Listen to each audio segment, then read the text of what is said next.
Hello students, आज मैं आपको पत्र लेखन के बारे में बता रही हूँ। पत्र लेखन आप छोटी क्लास से ही पढ़ते हुए आ रहे हैं और पहले छोटे और सूक्ष्म रूप में था, अब थोड़ा सा आपका विस्तार के साथ है। और ऐसी बात नहीं है पत्र लिखना आपको नहीं आता है, आप लोगों को आता है, लेकिन कई सारी मिस्टेक्स जो है आप उस पत्र के अंदर करते हैं। आप पत्र लेखन के प्रकार के बारे में जानें। पत्र क्लास 9th में भी आता है और क्लास 10th में भी आता है, दोनों में ही पत्र लेखन आता है, लेकिन पत्र का प्रकार में थोड़ा सा परिवर्तन है। 9th क्लास में आपके अनौपचारिक पत्र है तो 10th में आपके औपचारिक पत्र है। पत्र लेखन जो है समाज से संबंधित व्यवहारिक एवं उपयोगी कला है।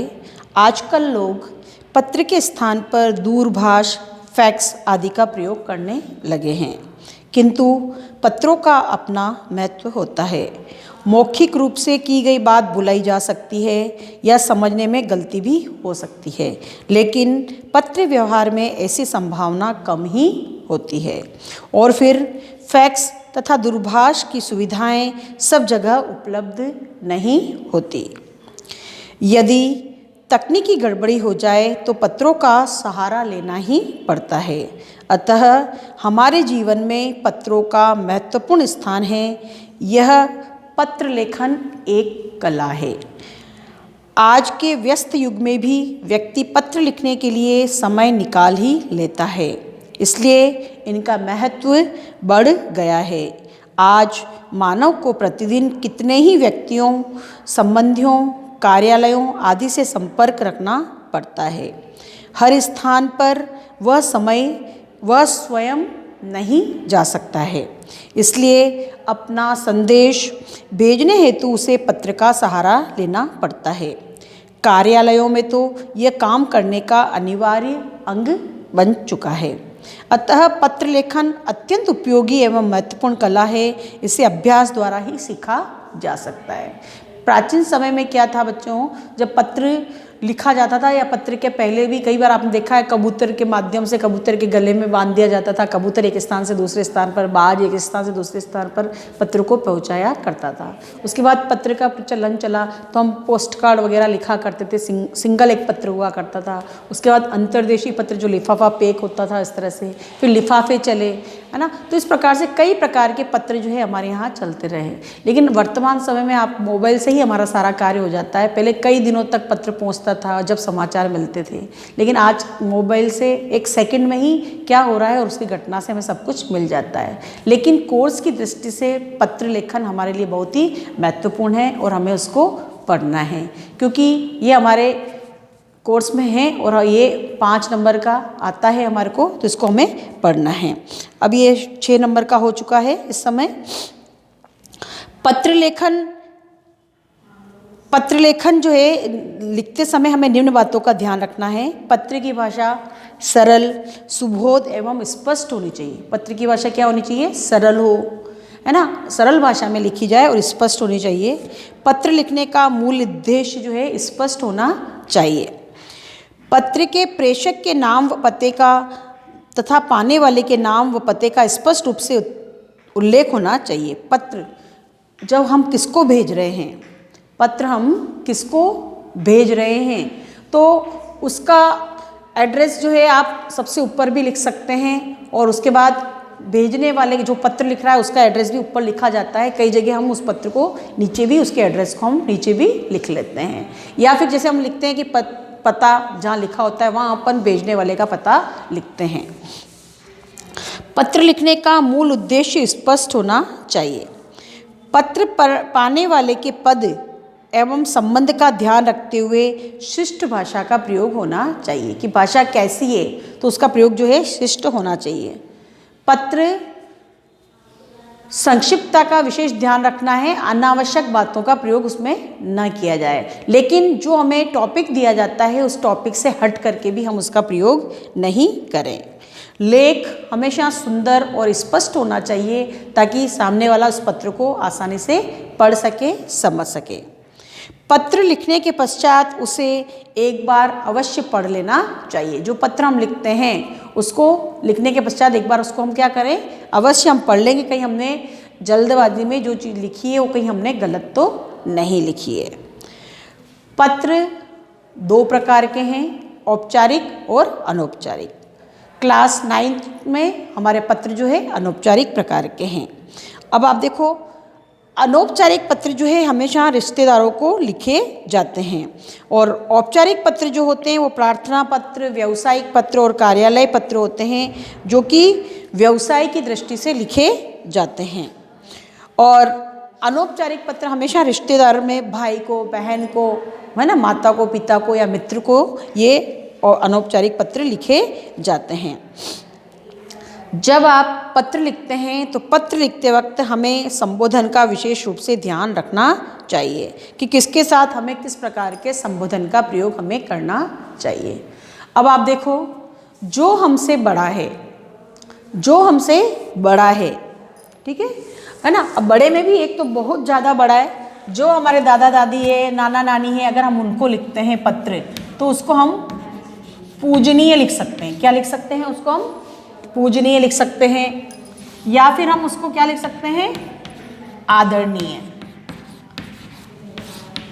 पूजनीय और उसको आदरणीय कह करके हम संबोधित कर सकते हैं। जैसे, है ना, पूजनीय माँ या पूज्य माता, है ना, पूजनीय पिताजी, सादर चरण स्पर्श, आदरणीय माताजी, सादर चरण स्पर्श।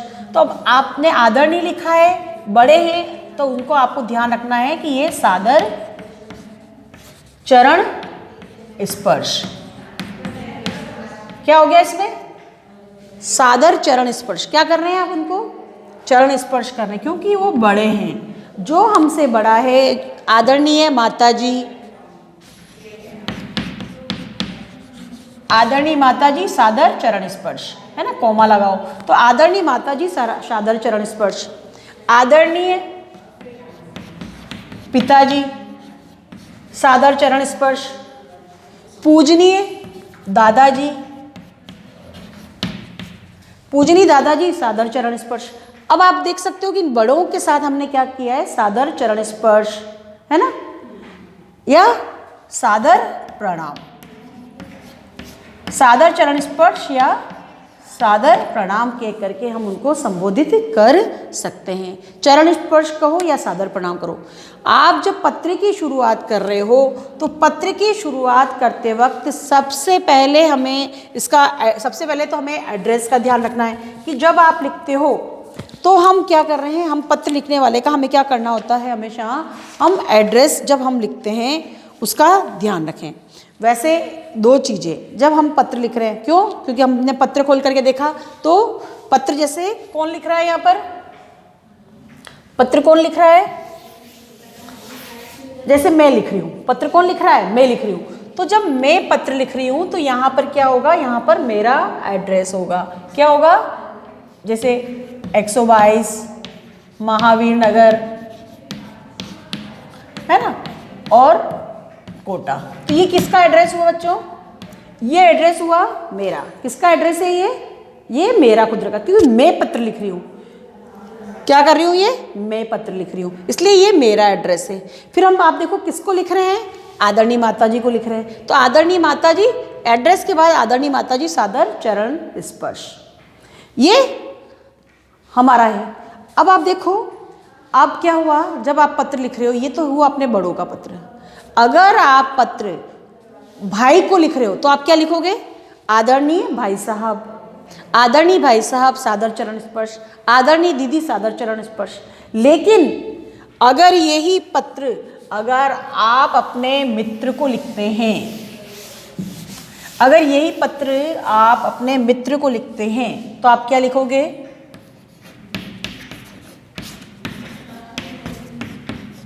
प्रिय मित्र रमेश, प्रिय मित्र रमेश। आपने मित्र को लिखा है तो आपने क्या लिखा? प्रिय मित्र रमेश। अब आप इसको क्या करोगे? संबोधन क्या दोगे? इसको संबोधन देना बच्चों बहुत जरूरी है। अगर आप संबोधन नहीं देते हो तो आपके मार्क्स कट जाएंगे। प्रिय मित्र रमेश सादर नमस्कार, प्रिय मित्र रमेश सादर नमस्कार, है ना। तो ये आपका मित्र हो गया। अगर आपका ये थोड़ा सा बड़ा है, अगर आपका थोड़ा सा मित्र थोड़ा छोटा है तो अपन केवल नमस्ते भी लिख सकते हैं। नमस्ते। प्रिय मित्र रमेश, नमस्ते। प्रिय सखी सलोनी, नमस्ते। मतलब संबोधन, ये क्या कहलाता है बच्चों? ये संबोधन है, और ये संबोधन आपको देना जरूरी है। अगर आप पत्र लिख रहे हो अनौपचारिक, आपको संबोधन देना जरूरी है इस पत्र के अंदर। इसके आपको अलग से इसके मार्क्स मिलते हैं, ये आपका 1 नंबर का है। तो ये संबोधन, कौमा लगाना, विस्मयादि बोधक लगाना, इसका आपको विशेष ध्यान रखना है। अगर कोई हमारा ऐसे छोटा भाई है, छोटे भाई को क्या कहते हैं? अनुज। क्या कहते हैं? अनुज। तो अपन जैसे छोटा भाई है तो उसको अनुज बोल दिया। अनुज उसका नाम नहीं है, अनुज यहाँ पर छोटे भाई के लिए कहा गया है। तो प्रिय अनुज राम, प्रिय अनुज राम। अब यहाँ पर अनुज नाम नहीं है, याद रखना, नाम ये है प्रिय अनुज राम, सदा प्रसन्न रहो। क्योंकि छोटा है ये आपसे। क्या है ये आपसे छोटा है। इसको आप कहोगे प्रिय अनुज राम सदा प्रसन्न रहो। प्रिय अनुज राम सदा प्रसन्न रहो। तो इसको अपन इस तरह से इसको बोलेंगे। तो आप देखो, प्रिय अनुज राम सदा प्रसन्न रहो, या प्रिय अनुज राम सदा खुश रहो। प्रिय अनुज राम सदा खुश रहो। तो यहाँ पर सदा प्रसन्न रहो, सदा खुश रहो, या हमने बोला कि यह है सादर वंदे। क्या बोला इसको? सादर वंदे। सादर वंदे। तो सदा प्रसन्न रहो, खुश रहो, या सादर वंदे, ये हमेशा किसको कहा जाता है? छोटों को। किसको कहा जाता है? ये छोटों को। प्रिय अनुज, क्योंकि छोटा है ना। या यूं कहेंगे प्रिय अनुजा। अनुजा का मतलब हो गया छोटी बहन। और अगर आप अनुज नहीं लिखते हैं तो आप ये भी लिख सकते हो,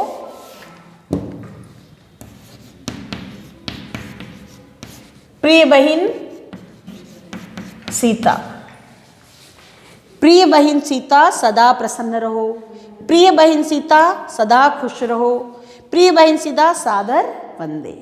तो आप देखो क्या समझ में आया आपको कि जब आप बड़ों को लिख रहे हो तो सादर, चरण स्पर्श, सादर प्रणाम कह करके आप संबोधित करें, आदरणीय लिखें या पूजनीय लिखें। यदि आप बराबर वाले को लिख रहे हो, अपने प्रिय मित्र को लिख रहे हो, तो नमस्ते, सादर नमस्कार या नमस्ते कह करके संबोधित करो।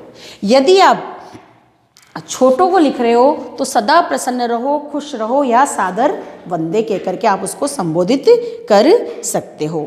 तो इसका आपको ध्यान रखना है। सदा को बहुत बहुत प्यार भी लिख सकते हो। अगर कोई बहुत छोटा है तो आप, है ना, बहुत प्यार भी कह करके आप उसको संबोधित कर सकते हो। अब आप देखो इसके अंदर, जब आप बड़ों को, ये आपका स्टार्टिंग हो गया, ये स्टार्टिंग हो गया। अब आप स्टार्टिंग के बाद जब आप कोई चीज़ लिखते हो तो ये सादर वंदे लिखने के पश्चात आप उसको क्या करोगे? आगे लिखोगे, मैं यहाँ प्रसन्न हूँ, आप भी वहाँ प्रसन्न होंगे। मैं यहाँ प्रसन्न हूँ, आप भी वहाँ प्रसन्न होंगे। या आदरणीय माताजी, सादर चरण स्पर्श, मैं यहाँ प्रसन्न हूँ, आप भी वहाँ प्रसन्न होंगे। आप अपने स्वास्थ्य का ध्यान रखें। ये सामान्य बात है जो हर पत्र में लिखी जाती है। या दोस्त को लिख रहे हो तो प्रिय मित्र, सादर वंदे, सादर नमस्कार, आप कैसे हैं, आपका स्वास्थ्य ठीक होगा, मैं भी यहाँ प्रसन्न हूँ। छोटे को लिख रहे हो तो प्रिय अनुज रमेश, तुम्हारा पत्र कल ही प्राप्त हुआ, तुम प्रसन्न हो, अत्यंत प्रसन्नता हुई। ये सामान्य बात है जो अपन हर पत्र के अंदर लिखते हैं।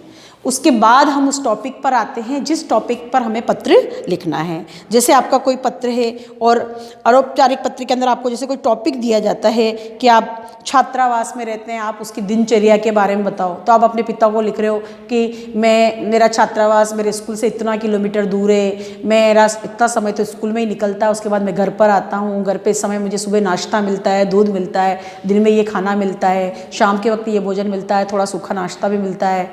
छात्रावास का जीवन बहुत अच्छा है, या हम मित्र सब मिल करके रहते हैं, भाइयों की तरह रहते हैं, शाम के वक्त हम थोड़ा खेलते हैं, टहलते हैं। तो ये क्या हो गया, आपने छात्रावास के जीवन का वर्णन अपने पिताजी को किया है। या आप बड़े हैं, आप छोटे भाई से पूछ रहे हैं कि वार्षिक परीक्षा की तैयारी कैसे चल रही है, तो आप पूछेंगे तो आप यही कहेंगे ना कि परीक्षा की तैयारी कैसी चल रही, तो वो यही बताएगा कि पिताजी मेरी परीक्षा की तैयारी अच्छी चल रही है ना। और अब तो अंतिम परीक्षा थोड़े से दिन रह गए हैं, अब एग्ज़ाम का समय हो चुका है और मैंने इतना कोर्स मेरा कंप्लीट कर दिया है, हिंदी और इंग्लिश का कोर्स मेरा करीबन कंप्लीट हो चुका है, केवल थोड़ा सा साइंस का बच रहा है, इसके लिए भी मैं काफ़ी मेहनत कर रहा हूँ और मेरी मेहनत अवश्य ही रंग लाएगी पिताजी, मैं आपका सपना साकार होगा, मैं आपको इतने परसेंटेज नंबर ला करके दिखाऊंगा। तो ये क्या हुआ, आपने वार्षिक परीक्षा की तैयारी के बारे में बताया है कि मैं इस समय ट्यूशन पे भी जा रहा हूँ, इतना मैं सुबह के समय पढ़ रहा हूँ, इतना मैं रात के समय में पढ़ रहा हूँ। तो ये आपने क्या किया, वार्षिक परीक्षा के बारे में बताया। अगर आपसे पूछा जाता है कि क्या नाम है, आपने अपने मित्र को बधाई पत्र दो क्योंकि वो मैथ्स में 100 में से 100 नंबर लेकर के आया है, तो आप क्या कहेंगे, प्रिय मित्र नमस्कार, है ना, तुम प्रसन्न हो, मैं भी यहाँ प्रसन्न हूँ, मैंने तुम्हारा आज ही रिजल्ट देखा, मुझे अत्यंत प्रसन्नता हुई कि तुमने गणित में 100 में से 100 अंक हासिल किए हैं।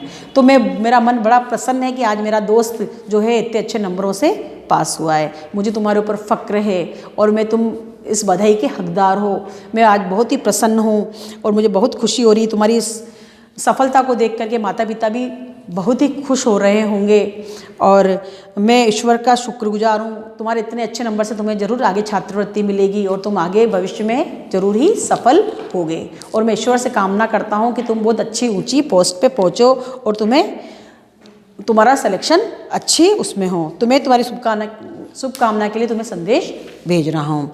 तो ये क्या हुआ, एक तरीके का बधाई संदेश हुआ। ऐसे ही आपने छोटे भाई को पत्र पढ़ाई में परिश्रम करने के लिए लिखा है, तो आप कहोगे कि पढ़ाई में ध्यान दो, तुम आजकल तुम्हारा ध्यान पढ़ाई में कम लग रहा है, तुम पढ़ाई में ध्यान नहीं देते हो, खेल कूद में तुम्हारा ज़्यादा ध्यान है, तुम्हारे नंबर इस बार भी काफ़ी कम आए हैं और अध्यापक का भी फ़ोन मेरे पास आया है, तो मैं चाहूँगा कि तुम अच्छे नंबरों से पास हो, इसलिए तुम्हें मेहनत करो और माता पिता तुम्हारी लिए ही इतनी मेहनत कर रहे हैं, उनका एक ही सपना है, उनके सपने को तुम साकार करो और मन लगाकर पढ़ा करो। जिस सब्जेक्ट में थोड़ी सी तुम्हें लगता है कि तुम्हें कुछ याद नहीं है तो उस चीज़ को तुम लिख करके याद करो, बार बार तुम्हें लिख करके उस चीज़ को तुम याद करो ताकि तुम अच्छे नंबर ला सको। और अगर तुम्हें नहीं समझ में आ रहा है तो तुम टीचर से 10 बार पूछो, उस सब्जेक्ट की तुम ट्यूशन लगा लो, लेकिन तुम अच्छे नंबर प्राप्त करो। तो ये क्या हुआ, एक संदेश की एक सलाह दी जा रही है जो आप दे रहे हैं। ऐसे ही अपने छोटे भाई को कुसंगति से बचने के लिए बताओ, तो क्या कहोगे कुसंगति से, कि आजकल तुम्हारी संगति सही नहीं है, तुम पढ़ाई में ध्यान नहीं देते हो और तुम्हारे दोस्त कुछ ऐसे हैं जो मुझे पसंद नहीं है, मैं उनके आचार व्यवहार को देखता हूँ और तुम उनके साथ ही ज़्यादा रह रहे हो, तुम्हें इस कुसंगति से बचना होगा, ये गलत मित्रों की संगति सही नहीं है, इसलिए तुम्हारी पढ़ाई के अंदर तुम्हें कम मार्क्स तुम्हारे आ रहे हैं। बुरी संगत अनेक बुराइयों को जन्म देती है, इससे समय तो नष्ट होता ही है, साथ ही स्वास्थ्य भी नष्ट होता है, धीरे धीरे उसमें बुराइयां आने लगती है, झूठ बोलना, चोरी करना, सभी बुरी आदतें व्यक्ति को कहाँ से कहाँ तक पहुँचा देती है। इसलिए तुम्हें सत्संगति के महत्व को समझना होगा और तुम निरंतर प्रगति के पथ पर तभी तुम बढ़ पाओगे। तो ये क्या हुआ बच्चा, ये है कि आपका जो मैटर दिया गया है, आपको क्वेश्चन जो दिया गया है, उस क्वेश्चन के अकॉर्डिंग आप उसको बनाते हैं उस पैराग्राफ को। तो आप देखो ऊपर वाला जो पैराग्राफ है वो आपका 1 नंबर का या 1.5 नंबर का होता है, बीच वाला पैराग्राफ आपका 3 नंबर का होता है, फिर आपका लास्ट वाला पैराग्राफ है जो वापस से आपका 1.5 नंबर का होता है। तो ये 5 नंबर का जो है एक पत्र आपका आ रहा है अब तक, है ना। और अब आप देखो कि क्या नाम है, इसके अंदर जैसे लास्ट में फिर आपका 1.5 नंबर का, तो उसमें आप क्या लिखोगे, तो उसमें आपको अंत में जो आप लिखते हो कि आशा करता हूँ कि तुम मेरी कही गई बातों को ध्यान में दोगे और बुरी संगति से दूर रहने का प्रयास करोगे, है ना। तुम्हारा बड़ा भाई, है ना, तुम्हारा बड़ा भाई विनय। तो ये क्या हो गया, आपका अगला लास्ट का टॉपिक हो गया। और या फिर आपने जैसे कोई परीक्षा में पास होने के लिए आप जैसे कह रहे हो कि बच्चों को पास होने के लिए तुम अच्छी मेहनत करो, तो उसमें आप अंत में यही लिखोगे कि मन लगाकर पढ़ो, जो भी शिक्षा संबंधी आवश्यकता हो उसको लिखो, मम्मी और पापा तुम्हारे लिए शुभकामनाएं भेज रहे हैं, तुम्हारा बड़ा भाई। अगर आप जैसे किसी मित्र को लिख रहे हो, है ना, तो और उस मित्र को आप बधाई दे रहे हो, कुछ कर रहे हो किसी भी चीज़ की, तो आप बाद में आप यही करोगे कि आपकी शानदार सफलता पर मेरी हार्दिक बधाई आप स्वीकार करें। मैं ईश्वर से प्रार्थना करता हूँ कि जीवन में आप हमेशा आगे बढ़ें और सफलता के पथ पर आगे बढ़ें। शुभकामनाएं आपके साथ है, धन्यवाद, तुम्हारा मित्र। तो बच्चों आप देखो पत्र में आपको ये बात तो समझना होगा आपको कि जब आप बड़ों को लिखते हो पत्र, माता पिता को लिख रहे हो, तो तुम्हारा आपका बेटा, आपका आज्ञाकारी पुत्र, आपकी आज्ञाकारी पुत्री, ये आपको अंत में लिखना है है ना, आपका पौत्र, आपका प्रपौत्र, ये आपका इस तरह से आपको अंत में आपको इस तरह से लिखना है। अगर आप किसी अपने मित्र को लिखते हो तो आपकी अभिन्न सखी, तुम्हारा अभिन्न मित्र, ये आपको अपने मित्र के लिए लिखना है। लेकिन अगर आप जैसे छोटे को लिख रहे हो तो तुम्हारा अग्रज, अग्रज मतलब तुम्हारा बड़ा भाई।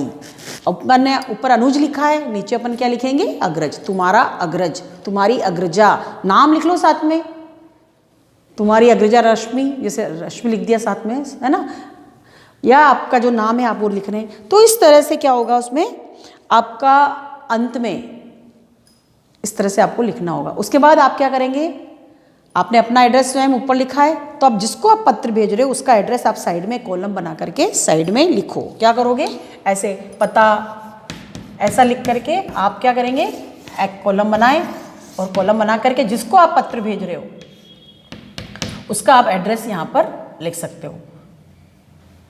जैसे 111/A रमेश नगर,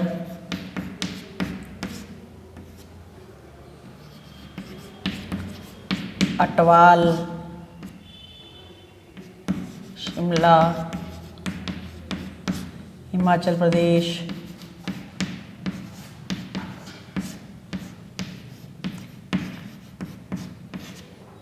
तो ये क्या हुआ, ये किसका है, जिसको अपन ने पत्र भेजा है उसका एड्रेस अपन ने इस तरह से कॉलम बना करके नीचे अपन ने लिख लिया। तो इस तरह से आप उसको एड्रेस को आप नीचे लिख सकते हो। या फिर जब आप अपना एड्रेस लिख रहे हो उस एड्रेस से ऊपर इस एड्रेस को आप यहाँ पर लिख सकते हो, इस एड्रेस को आप यहाँ पे भी लिख सकते हो। फिर अच्छा ये है कि आप कॉलम बना करके उसको अलग से आप नीचे लिखो ताकि सब समझ में आ जाए। तो ये बेटा आपका पत्र का प्रकार है, इस तरह से आपको पत्र बना करके लिखना है। ये आपके अनौपचारिक पत्र है और आप इसको पढ़ें, जितने पत्र आप पढ़ेंगे उतना आपको याद होगा। अब आप देखो, मैंने आपको जैसे एक पत्र दिया भी है शायद अभी इसमें प्रोजेक्ट में, तो अब आपको कोई पूछे कि आपके मित्र को कोरोना के बारे में बताओ कि क्या उपाय हो सकते हैं जिससे आपको कोरोना दूर हो, उसके लिए हमें क्या उपाय लेना है।